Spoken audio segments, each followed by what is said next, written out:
রায়ধনী আপনা আপনি জাগবে। তবে চলো শু। হ্যাঁ চলো।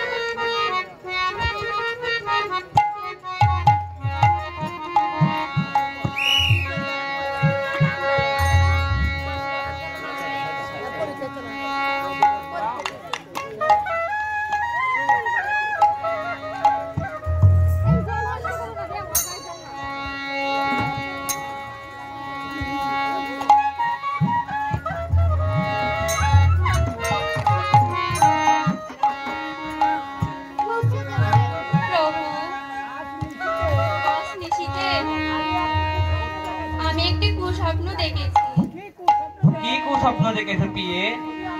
তুমি আমায় বলো। তবে বলি শোনো।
তুমি যে স্বপ্ন দেখেছো সেই স্বপ্ন সত্য, সে যে আমি।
নারায়ণ মূর্তি। কেন বলো তো প্রভু? ওই রূপ স্বপ্ন দর্শন হচ্ছে, আমি যে ভয়ে মরে যাই। না শচী, এতে ভয়ের যে কোনো কারণ নেই। ওই রূপ দেবমূর্তি দর্শনে শুভ মিলে যে অশুভ হতে পারে না শচী। কি জানি একা একা ঘর ভরা বাসারা আমার থেকে সবাই চলে গেল, একমাত্র বিষ্ণুকে ঘিরে পেয়ে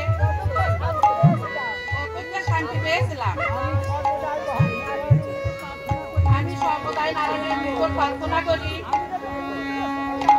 আমি যেন কৃষ্ণ সুখে না বলি। শোনো শশী, বিশ্বরূপ বাল্য হইতো কেবল একটা বৈরাগ্য ভাব অবলম্বন করেছে, শাস্ত্র যে বেশ অধিকার জন্মেছে।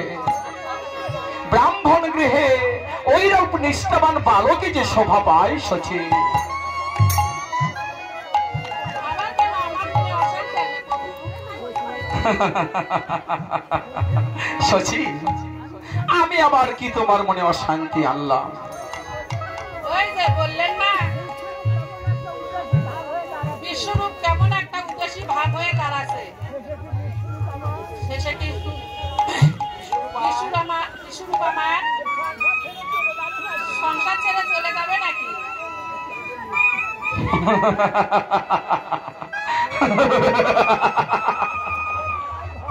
যদি তাই ঘটে তাহলে যে আমরা পরম ভাগ্যবান শচী।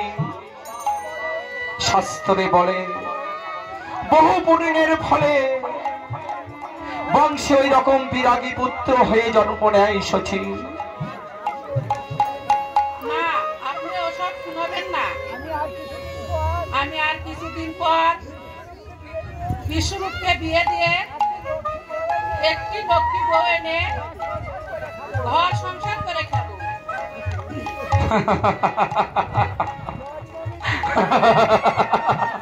জন্ম জন্ম মৃত্যু বিবাহ এতে যে মানুষের কোনো হাত নেই শচী। এখন হয়তো আমাদের বিশ্বরূপ আসবে, মনে কিছু না ভেবে তুমি দয়াময় শ্রীহরি নাম স্মরণ করো।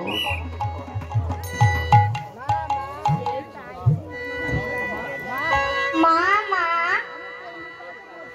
আমি পণ্ডিত পাঠে পড়তে যাব মা। এসো বাবা, এসো বাবা। আর একটা কথা শুনো, তুমি এই বাল্যকালে এই সংসারে বৃদ্ধের মতো ভাব দেখাই কেন? এখন তোমার লেখাপড়া খেলাধুলা করার সময়। না মা, আমার কোনো খেলাধুলাই ভালো লাগে না। আমার ইচ্ছা হয় কেমন তীর্থে তীর্থে ঘুরে বেড়াই। সে কি বাবা, আমি তোমার মা। বর্তমান তোমার পিতা বেঁচে থাকতে তীর্থে তীর্থে ঘুরে বেড়াতে ইচ্ছা হয়, সেই জন্যই তো যেতে পারি না মা। আরো একটি কথা, আমি যে তোমার কন্যা হতে পারি না। না বাবা, ওসব বুড়ো মানুষের খেয়াল মনে আনতে নাই। তুমি আঙ্গনে লেখাপড়া করে পণ্ডিত হও।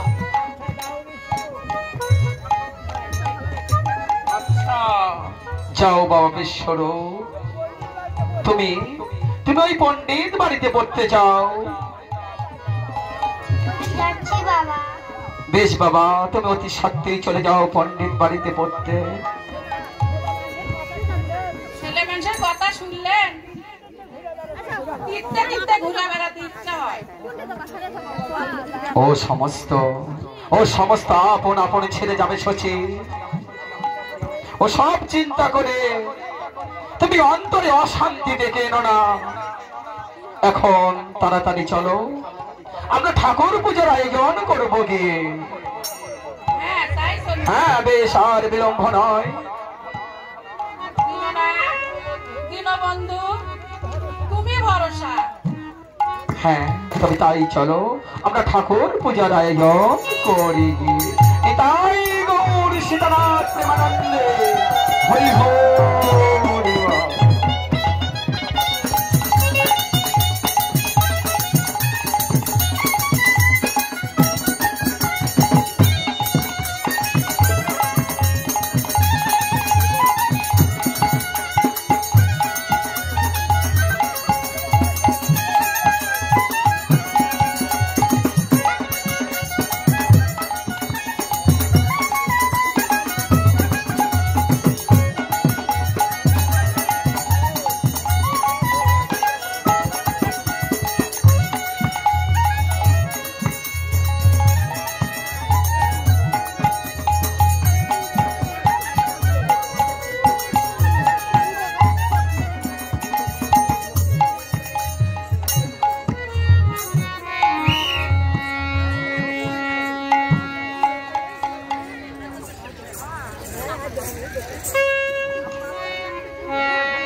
সখীগণ,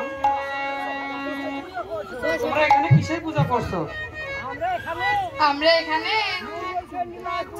মঙ্গলচণ্ডী মায়ের পূজা করছি। সখী, এই পূজা করলে কি হয়? ঠাকুর, এই পূজা করলে আমাদের মঙ্গল হবে। আচ্ছা সখী, পূজাটা আমাকে দাও না কেন? ঠাকুর, এই পূজা তোমাকে দিলে কি হবে? তাহলে আমি একটি বর দিব। কি বর দিবে ঠাকুর?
এই পূজাটা যদি তোমাকে না দেয় তাহলে কি হবে?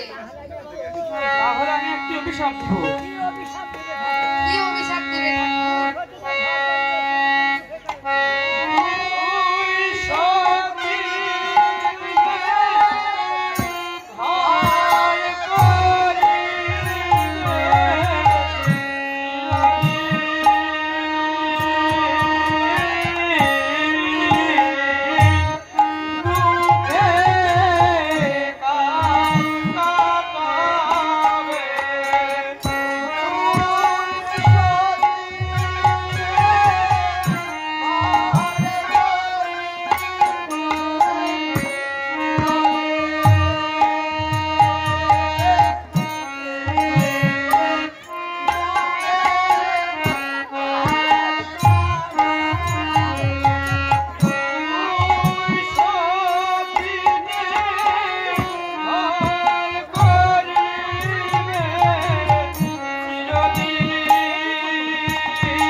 আমার ভাগ্যে কি বিধাতা সুখ লেখা নাই? নইলে এতদিন সন্তান ছেড়ে দেওয়ার পর মুখ দেখে বেঁচেছিলাম, সে কোথায় চলে গেল? এখন শুধু নিমাই সাদের মুখ দেখেই বেঁচে আছি। শচী, নিমাই কোথায় গেল? শচী ওই যে সঙ্গীদের সঙ্গে কোথায় খেলা করতে গিয়েছে। খেলা করতে গিয়েছে। আজ হইতে তুমি নিমাইকে আদর করতে পারবে না। দেখো দেখো শচী, আজ হইতে তুমি নিমাইকে আদর করতে পারবে না। ওর জন্য, ওই কুলটার জন্য আমি সমাজে বের হতে পারি না। গঙ্গার তীরে যখন মেয়েরা স্নান করতে যায়, ওই মেয়েদের পূজার উপকরণ আদি তোমার নিমাই নষ্ট করে দেয়। নিমাইকে তুমি ঘরে আবদ্ধ করে রাখবে। আর আমার এই আদেশ যেন তোমার মনে থাকে, এই আদেশ যেন তোমার মনে থাকে। নইলে তোমার নিমাইকে আমি এমন কঠোর শাস্তি দিব, তখন তুমি বুঝবে শচী, তখন তুমি বুঝবে।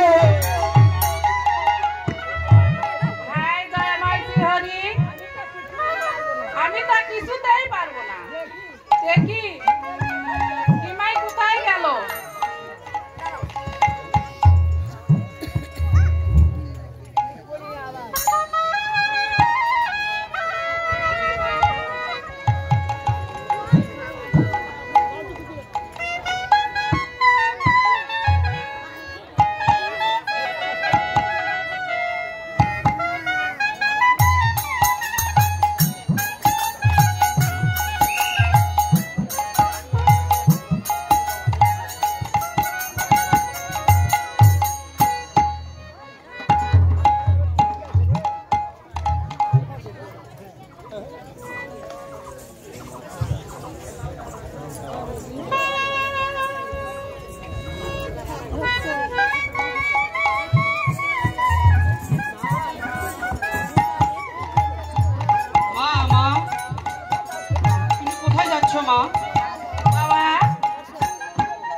আচ্ছা মা,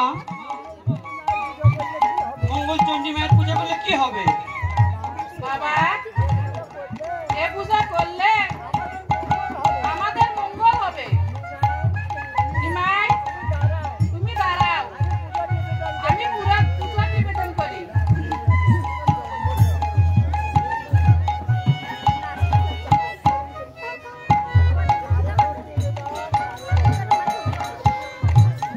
আরে করো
বাবা নিমাই, ঘরে চলো বাবা, ঘরে গিয়ে তোমায় খেতে দিব। তাই চলো মা।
জায়গা পাশে